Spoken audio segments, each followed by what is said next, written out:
महाराज जी, जब रसिक संतों के बारे में पढ़ा और सुना तो पता चला कि उन्हें कैसे कैसे भयानक दुख का सामना करना पड़ा। महाराज जी, ये सब जानने के बाद ऐसा लगता है कि अगर इनकी तरह भगवान हमारी भी परीक्षा लेंगे तो हम तो फेल ही हो जाएंगे, हमें कभी शामा शाम की प्राप्ति नहीं हो पाएगी। ऐसा नहीं, क्योंकि ऐसा उनके नहीं चरणों है। की धूल के बराबर भी नहीं हो। बालक को 1 कुंतल वजन उठाने के लिए नहीं कहा जाता। भगवान पहले क्षमता देते हैं, फिर दुख देते हैं। पहले क्षमता देते हैं, प्रतिपल उस कष्ट को सहा जा रहा है, जब तक जिएंगे तब तक सहा जा रहा है, जीना ही इसी से है। लेकिन मुझे कोई परेशानी नहीं, मैं एक आनंद में आनंदित हूं, मैं अपने विचारों में खूब तृप्त हूं, खूब संतुष्ट हूं, खूब प्रसन्न हूं।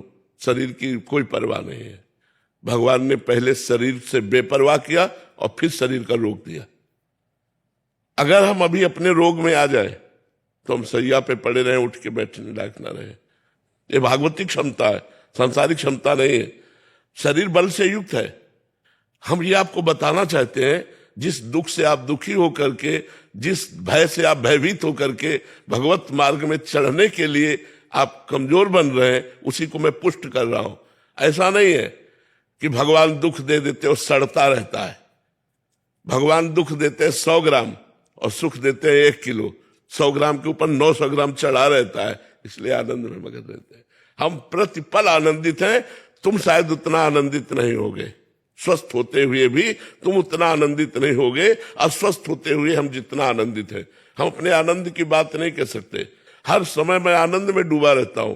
किसके बल से? भगवान के बल से। अगर शरीर की बात आवे तो अभी मैं बेकार हो जाऊं। शरीर ऐसे है जैसे आपका शरीर, ऐसे हमसे शरीर दूर है। हम अपने आप में मगन रहते हैं, अपने आप में आनंदित रहते हैं। इसलिए ये निराशा तो मन में लाओ मती कि भगवान संतों को या भक्तों को कष्ट देते हैं। कष्ट आपको दिखाई देता है, देते नहीं है। क्यों? अब जैसे मेरा आखिरी जन्म है, मुझे पता है मेरा आखिरी जन्म है। अब अनंत जन्मों का हिसाब मुझे इस जन्म में भोगवा करके पार किया जाएगा। तो वो थोड़ा थोड़ा थोड़ा थोड़ा कष्ट देते देते देते, मतलब मिलना है पहाड़ जैसा और उसे राई जैसा दे दे करके भुगवा कर भगवान हिसाब बराबर, आवागमन से खत्म खेल। इसीलिए बड़े संतों में बड़े बड़े कष्ट देखे जाते हैं, क्योंकि उनका संसार समुद्र से अब आवागमन से मुक्ति हो गई। अब उनका जन्म नहीं होगा। तो जो हिसाब है, किसी को कैंसर, किसी को ये बड़े बड़े रोग दे दिए जाते हैं और उस रोग से लड़ते हुए संसार का उद्धार करते हैं। जैसे रामकृष्ण परमहंस जी के गले में कैंसर था, हजारों आदमियों का उद्धार करते हैं, अपना उद्धार करते हैं, हजारों का उद्धार करते हैं, और जय जय होती है ऐसे संतों की। तो ये मत सोचो कि भगवान हमको ऐसा कष्ट दे सकते हैं। भगवान अगर कष्ट देंगे तो उसके साथ इतना बड़ा बल देंगे। यद्यपि कष्ट आपका प्रारब्ध होगा और कृपा भगवान के बल की होगी कि आप रौंद करके उस कष्ट को निकल जाएंगे, आप आनंदित रहेंगे। आप चिंता न करें, ऐसा कष्ट नहीं देते कि भक्त उसमें व्यतीत होकर वो भगवान से दूर हो जाए, वो संसार में फंस जाए, वो दुख में फंस जाए। ऐसा कभी नहीं होता, पक्का समझो। हर आनंद हर आनंद हर आनंद, आपसे बात कर रहा हूं, भगवान की शरण में हर आनंद है। आप कैसे, उसका हम कहां तक वर्णन करें। जो प्रतिपल दुलार कर रहे हैं, भगवान जिसको प्यार कर रहे हैं उसको कितना आनंद मिलता होगा। आपको भी प्यार कर रहे हैं, लेकिन आप भगवान के प्यार की तरफ न देखकर संसार के प्यार की तरफ देखते हैं, इसलिए आप हमारे भगवान के प्यार को नहीं देख पा रहे हैं। और जब मेरे तो गिरधर गोपाल दूसरों न कोई, तो सीधे भगवान पे दृष्टि होती है और फिर उनके प्यार का अनुभव होता है। तो आप ऐसा डरिए मत। विपुल शिंदे जी, नासिक से। राधे राधे महाराज जी। महाराज जी, आपके चरणों में कोटि कोटि प्रणाम। महाराज जी, स्वरूप अनुसंधान प्राप्त होने के लिए क्या करें? विवेक। स्वरूपानुसंधान विवेक के द्वारा होता है, और वो विवेक सदगुरु संत का आश्रय लेने से होता है। बिन सत्संग विवेक न होई। बिना साधु संग के, बिना आत्मबोध प्राप्त महापुरुष के विवेक का जागरण नहीं होता। विवेक वही जो सत असत का निर्णय कर सके। सत ब्रह्म, असत माया।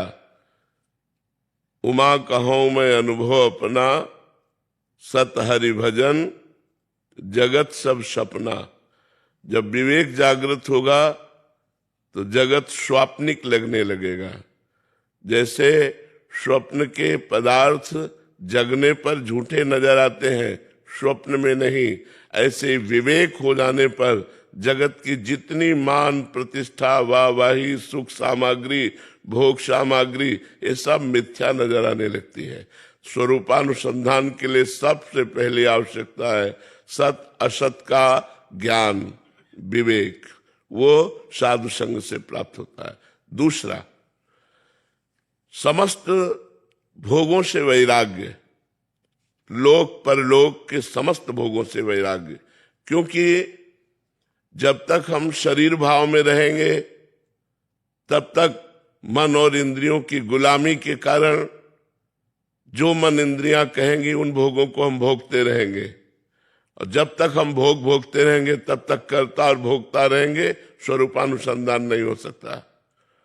स्वरूपानुसंधान के लिए इंद्रिय और मन का व्यापार बंद करना होगा।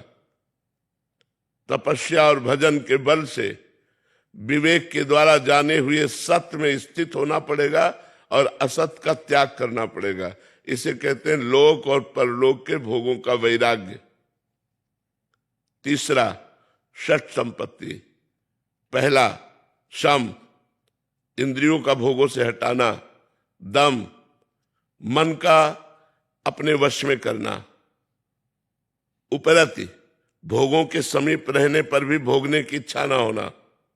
तितिक्षा, सर्दी गर्मी बरसात लाभ हानि सुख दुख मान अपमान सबको सहने की सामर्थ्य होना। श्रद्धा, गुरु और संतों के वाक्यों को यथावत विश्वास पूर्वक स्वीकार कर लेना। मुमुक्षुता, मैं मुक्त होना चाहता हूं। ये जब तक बातें नहीं होंगी तब तक स्वरूपानुसंधान नहीं होगा। किसका प्रश्न है? तो स्वरूपानुसंधान के लिए ये 4 बातें और 6 संपत्ति ये होना अत्यंत आवश्यक है। तब वो अपने स्थूल सूक्ष्म और कारण तीनों देहों का राग त्याग करके अपने स्वरूप में स्थित होता है, जो स्वरूप चिदानंदमय है। जहां स्वरूप में स्थित हुआ परमानंद का द्वार खुल गया, वो आनंद में उमग करके मुक्त अवस्था को प्राप्त हो जाता है, जिसे जीवन मुक्त कहते हैं, जिसे जीवन मुक्ति कहते हैं। आयुषी जी, राधे राधे महाराज जी। महाराज जी, आप कहते हैं कि परमात्मा से जुड़ने से जीवन की बाधा का हल मिल जाता है, लेकिन अक्सर मेरे मन में यह सवाल उठता है कि क्या परमात्मा से जुड़ने से पहले खुद से जुड़ने की जरूरी नहीं है? जब तक हम खुद से नहीं जुड़ेंगे या अपने आप को नहीं जान पाएंगे, हम सबसे ऊपर एक शक्ति को कैसे महसूस कर सकते हैं? मम दर्शन फल परम अनुपा जीव पाव निज सहज स्वरूपा। भगवान का दर्शन होते ही स्वरूप का अनुभव हो जाता है। स्वरूपानुसंधान करना है तो इस प्रश्न का उत्तर हुआ, ऐसे करो। और अगर सहज में जीना है और सहज में प्रभु को प्राप्त करना है और सहज में अपने आप को जानना है तो राधा राधा नाम जप करो, गंदे भोगों का त्याग करो और भगवान से प्रार्थना करो। तो स्वयं जानई जेहि देह जनाई और जानत तुम्हें तुम्हें हो जाई, वो खुद भगवत स्वरूप हो जाता है। ब्रह्मविद ब्रह्म ही भवति, जो ब्रह्म को जान लेता है वो अपने ब्रह्म स्वरूप में स्थित हो जाता है। तो चाहे भगवान के दर्शन की लालसा करो, चाहे स्वरूपानुसंधान करो, बात एक ही है। तत्वबोध और भगवत प्रेम दोनों समान कक्ष की स्थितियां हैं, उसमें कोई अंतर नहीं है। तो चाहे अपने को पहले जानना शुरू करो, तो जो आपने प्रश्न किया उस उत्तर को समझिए। और यदि भक्ति से चलना है तो भगवान की आराधना करो, अपने आप को जान जाओगे, भगवान जना देंगे। भगवान का दर्शन होते ही जीव को निज स्वरूप का अनुभव हो जाता है। मम दर्शन फल परम अनुपा जीव पाव निज सहज स्वरूपा। प्रेमलता जी, मुंबई से। राधे राधे महाराज जी। महाराज जी, हर व्यक्ति अपने पूर्व कर्मों के आधार पर कुछ प्रकृति लेकर पैदा होता है। क्या खराब प्रकृति को पूर्णतः बदलना संभव है? बिल्कुल संभव है। इसी को तो हम बदलने के लिए मनुष्य शरीर प्राप्त किया है। हमारे हजारों जन्मों की वासनाएं हमारे स्वभाव की रचना करती हैं। जैसे जैसे हमने आचरण किए वैसा स्वभाव बनता है।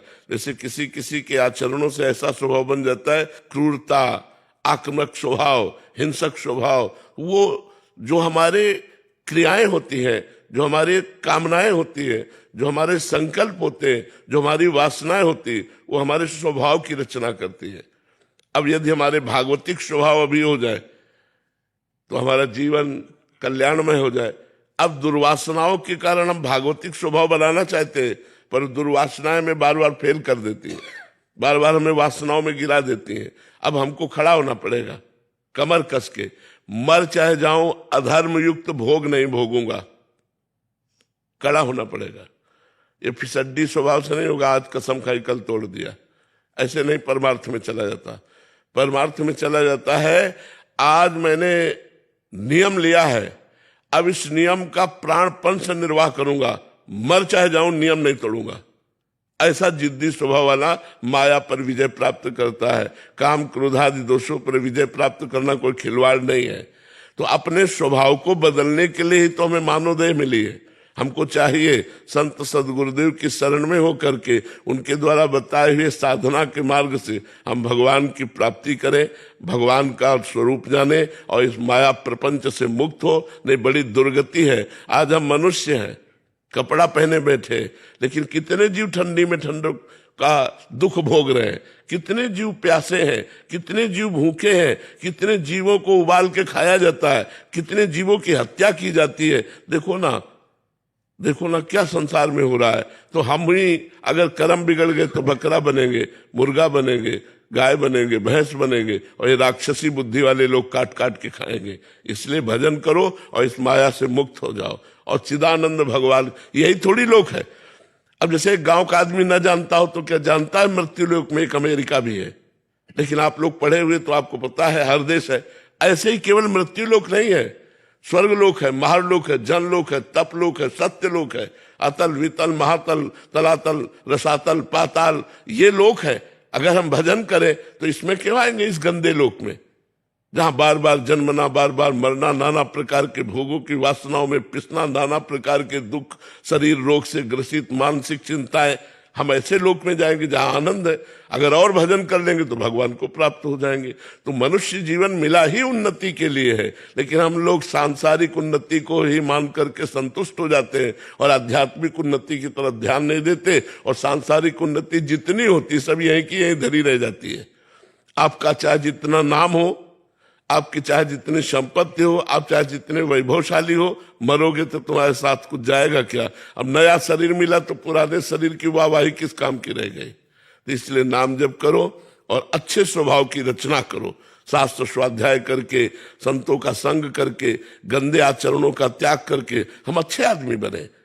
हम ऐसे आदमी कम से कम बन जाए कि हम किसी से मिले तो हमारी याद करें। क्या सुंदर व्यक्तित्व, क्या सुंदर उसकी वाणी, क्या सुंदर उसका आचरण, कितना नम्र व्यवहार। ऐसा हमारा स्वभाव नहीं बनना चाहिए कि एक बार आदमी जो मिले वो भगवान से बनावे कि ऐसे आदमी से हमें कभी मत मिलाना। हमारा ऐसा क्रूर स्वभाव नहीं होना चाहिए, हमारा परोपकारी स्वभाव होना चाहिए। तो हम अपने स्वभाव को भजन बल के द्वारा बदल सकते हैं। खूब नाम जप करो। डिम्पल रानी जी, राधे राधे। महाराज जी, मन ने जप की संख्या को पकड़ लिया है और नाम व मंत्र का ध्यान नहीं होता, केवल रटन ही हो रहा है, क्योंकि मतलब संख्या पर ज्यादा ध्यान रहता है। कोई बात नहीं, चलाते रहो। आगे चल करके स्थिति आ जाएगी कि मंत्र में स्थिति रहेगी, संख्या पे नहीं। अभ्यास करते रहो, बहुत सुंदर अभ्यास कर रहे हो, करते ही रहना चाहिए, इसे और बढ़ाते रहना चाहिए। नेहा जी दिल्ली से, राधे राधे। महाराज जी, क्या हमें नाम जप करके बाकी सब भगवान पर छोड़ देना चाहिए? हाँ, बिल्कुल छोड़ देना चाहिए। अपने कर्तव्य का पालन करते हुए फल को भगवान के ऊपर छोड़ देना चाहिए और नाम जप करना चाहिए। कर्मण्ये वाधिकारस्ते मा फलेषु कदाचन। भगवान ने कहा कर्म पर तुम्हारा अधिकार है, फल पर नहीं। फल के समय सुख दुखे समय कृत्वा लाभालाभो जया जयो। सुख दुख में समान भाव, लाभ हानि में समान भाव, जय पराजय में समान भाव, और निरंतर नाम जप और कर्म करते हुए कर्म फल को भगवान के चरणों में समर्पित करना, ये सिद्ध महापुरुष का लक्षण है। हम लोग कर्म करके उसकी आशा रखते हैं कि कर्म फल में सफलता प्राप्त हो, लेकिन सफलता और असफलता प्रारब्ध से है। अगर आपका पाप कर्म जोर है तो चाहे जितने पढ़े लिखे हो, डिग्री लिए घूमो, नौकरी नहीं मिलेगी। और आपका पुण्य कर्म जोरदार है तो आप झटके में चले जाएंगे। तो असफलता और सफलता ये प्रारब्ध पर जुड़ी हुई है, कर्म पर हमारा अधिकार है। एक बार प्रारब्ध फेल करेगा, 2 बार फेल करेगा, तीसरी बार तो पार ही हो जाएंगे। इसलिए हमें अपने कर्तव्य कर्म को करते रहना चाहिए। राहुल गुप्ता जी। जय श्री हरिवंश महाराज। राधे राधे महाराज जी। महाराज जी, भक्ति व्यक्तिगत मुक्ति है या सामाजिक जिम्मेदारी भी है? नहीं, भक्ति में सामाजिक जिम्मेदारी नहीं है।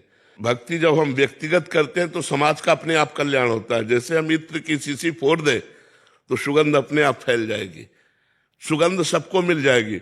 ऐसे ही जब हम काम विजयी होते हैं तो हमारा समाज से व्यभिचार का दोष हट गया। क्रोध विजयी होते तो हम किसी की हिंसा नहीं कर सकते। लोभ विजयी है तो हम किसी की बेईमानी नहीं कर सकते। समाज में मंगलमय जो वातावरण है वो एक आदमी पैदा कर सकता है। वो समाज को नहीं सुधार रहा, वो अपने को सुधार रहा है, लेकिन अपने सुधार से ही समाज का बहुत बड़ा मंगल हो रहा है। अगर समाज में एक आदमी दुष्ट हो तो समाज का अपने आप हानि होने लगती है। और अगर एक साधु हो, एरिया में एक साधु हो, तो वो एरिया पवित्र हो जाती है, वो प्रांत पवित्र हो जाता है। तो इसलिए पहली जिम्मेवारी हमें भक्ति को समेटना। अगर हम अपनी भक्ति को हृदय में समेट करके उजागर कर दिया तो सतरत लोकांता रहती, उससे लोक का लोक खुद तर जाता है। जैसे आप दर्शन कर रहे हो तो दर्शन से पाप नष्ट हो रहे, संत दर्श जिम पातक तरई, वचन सुन रहे हो, इससे ज्ञान प्राप्त हो रहा है। तो वो जो महापुरुष भगवान की भक्ति में लगा है वो जगत कल्याण की भावना नहीं करता, लेकिन जगत कल्याण स्वयं होता है, स्वयं होता है। जैसे पुष्प में सुगंध आ जाए तो एरिया में सुगंध स्वयं फैल जाती है, ऐसे अगर हम भगवत प्राप्त हो गए तो जगत कल्याण अपने आप होने लगता है। जगत की जिम्मेवारी नहीं होती, भगवान की जिम्मेवारी जगत की है और भगत की जिम्मेवारी भगवान का स्मरण करना है, भगवान का चिंतन करना है, भगवान को रिझाना है। और इसी बात से जगत का कल्याण होता है, क्योंकि उसका नशा है। वो भगवान का यश गाएगा, भगवान का नाम कीर्तन करेगा, भगवान में तो कहीं भिक्षा पाएगा, जिसका अन्न पाएगा उसका मंगल कर देगा। जिस पर उसकी दृष्टि गई या उस पर जिसकी दृष्टि गई उसका मंगल कर देगा, वो मंगल स्वरूप हो जाता है। तो समाज का अपने आप उससे कल्याण होता है। और जो समाज का कल्याण करने चलते हो अपना कल्याण नहीं करते, उनसे समाज की हानि नहीं होती है, मंगल नहीं होता। क्योंकि वो काम विजयी नहीं होते, क्रोध विजयी नहीं होते। जहां समाज का संसर्ग हुआ था वो भ्रष्ट हो गए तो उनको भी ले गए और आप भी गए। आप गए और घालई जो कहो सत मार्ग प्रतिपालई। इसलिए बहुत सावधान रहना चाहिए। पहले अपना कल्याण करो, पहले खुद भगवत प्राप्त हो, पहले खुद काम क्रोध विजयी हो, तब जगत का कल्याण अपने आप होने लगेगा। अपना कल्याण करो पहले, जग का कल्याण स्वयं होगा, स्वयं होगा, उसमें कोई करने की जरूरत नहीं पड़ती। चांदनी जी हैदराबाद से। राधे राधे महाराज जी। महाराज जी, कई बार नाम छूट जाता है और कोई दुविधा या कठिनाई आने पर ही नाम स्मरण आता है, तब मन में ये गलानी होती है कि भगवत प्राप्ति कराने वाले नाम को हम सांसारिक स्वार्थ हेतु खर्च कर रहे हैं, ये जानते हुए कि हम अपने और अपनों की कामनाओं खर्च की तरफ तो नहीं आपको सावधान करते। भगवान का नाम खर्चा ही नहीं होता है। एक बार राधा कहा तो एक